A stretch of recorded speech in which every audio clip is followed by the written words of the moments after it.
Zach Hyman couldn't come back soon enough for the Edmonton Oilers. Marty, their offense is currently ranked 19th in the NHL. This is a guy that scored 27 goals last year, one more than Connor McDavid. How significant a boost is this going to be to the Edmonton Oilers lineup right now?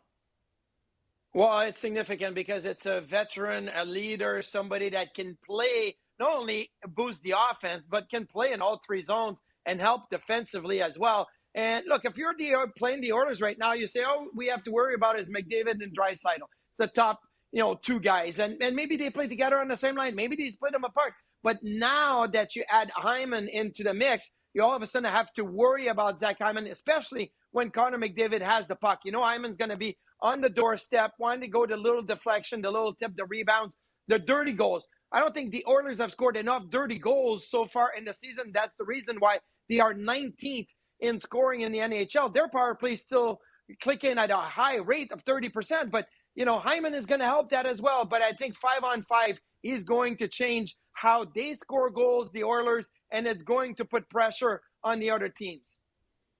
How long do you think it takes him to hit full stride? I mean, on the upside, it's a hand injury, so he was able to continue to skate for quite a while right now. But how long before he finds his NHL legs and he's ready to really contribute? Well, when you think of Zach Hyman, I'm not thinking about his legs so much as his positioning, right? And it's about where do you think you're going to be the most effective?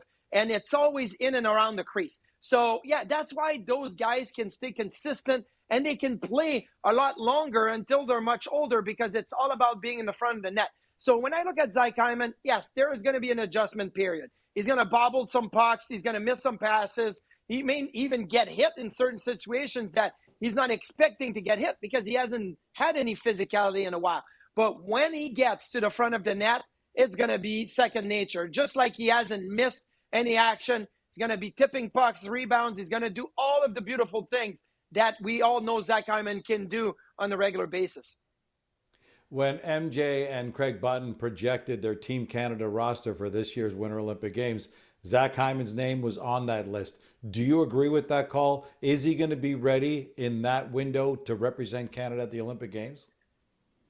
Well, right now, I would not have Zach Hyman on my Team Canada. There's too much talent in the NHL and for Team Canada to say, hey, let's save a spot for Zach Hyman and let's see how he responds. Now, I get it. If he goes out and scores 20 goals between now and the end of December, and you're like, oh, he's got to be on the team. Look at the chemistry he has with Connor McDavid. These two have to play together. But at this moment, he would not be on that team. And there's a lot of good players that wouldn't be on that team because there's so much talent. And I think that because it's the Olympics, it's not the four nations face-off. It's going to be IIHF rules. It's about speed, skills. I think there's better players at this moment than Zach Hyman.